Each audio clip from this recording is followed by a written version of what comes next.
Continue our theme of self-worth. And I just want you all to know that I know that I have intrinsic value.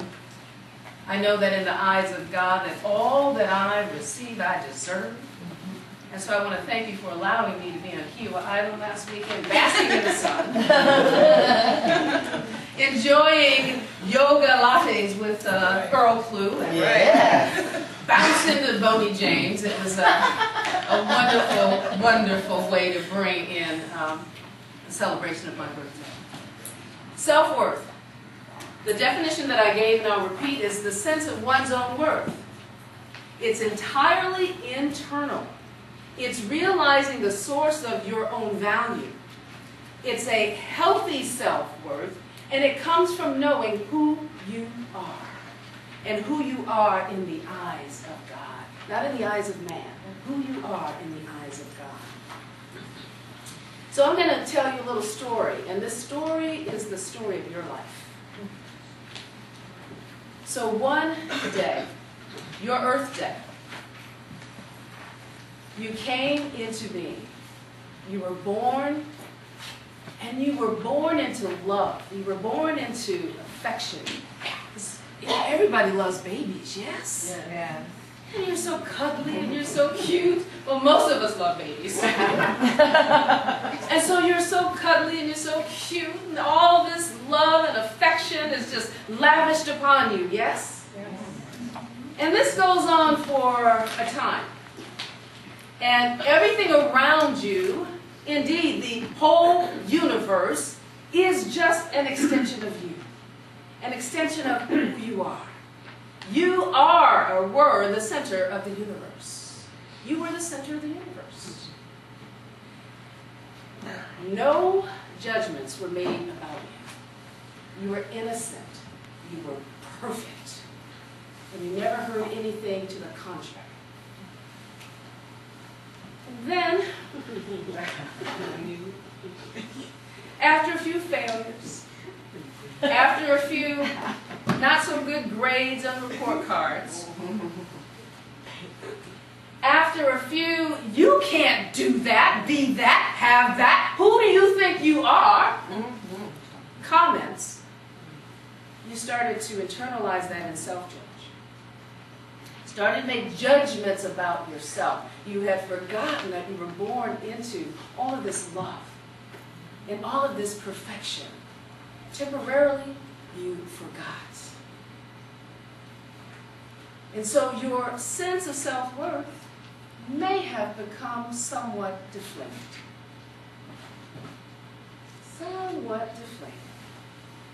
But I'm here to talk about building your self-worth. Because Miss DeBoer Rich challenged me a few Sundays ago. She said it's wonderful to talk about all our self-worth and all of this, theoretical stuff. But if, in fact, our self-worth has been deflated to some extent, how do we rebuild it? Give us the hows. I said, okay, that'll be the next time I speak. So she was really helping me out. She gave me the direction in which to go. So we're going to not only talk about building or rebuilding our self-worth, restoring. I'm going to use that word, restoring. And the reason why I'm going to say restore, because if you're going to restore something back to wholeness, wholeness had to have been there to begin with. And guess what? Wholeness is still there. You've just directed your attention elsewhere. So we're going to talk about restoring our high sense of self-worth. And Ernest Holmes says this. He says that wholeness is the key to self-worth, and self-worth is not to be confused with egotism. Self-worth is self-realization. Wholeness is from within, not from without. You cannot add to it or take away from it because it's already complete. And real self-worth is the declaration and the claiming of your own wholeness. That's what self-worth is about. So how do we restore our self-worth? I couldn't come up with an even number, so 11. 11 steps to restoring your self-worth. Take out your papers. There's your notebooks. Pens, pencils. especially the more Ricks. Is there a test?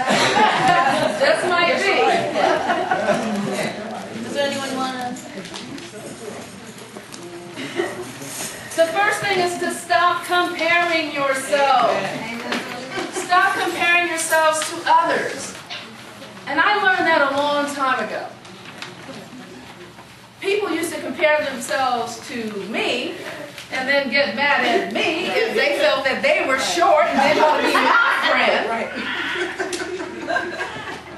friend. So I'm saying to you, don't compare yourselves to others. Why would I say that? Because there is only one of you. No one else has your unique DNA. No one else can give the gift that you were created to give to the world but you. There is no comparison.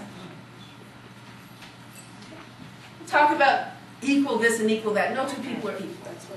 Because you don't have the exact same things. You don't have the exact same experience. What you do have is you were both born into perfection. You start at that place, so that you have. But then, as I said, depending on how much you internalize with regard to the messages that you receive, then you start to move along differently. Everybody is on their own path and own journey. Number 2, stop diminishing yourself with negative judgments.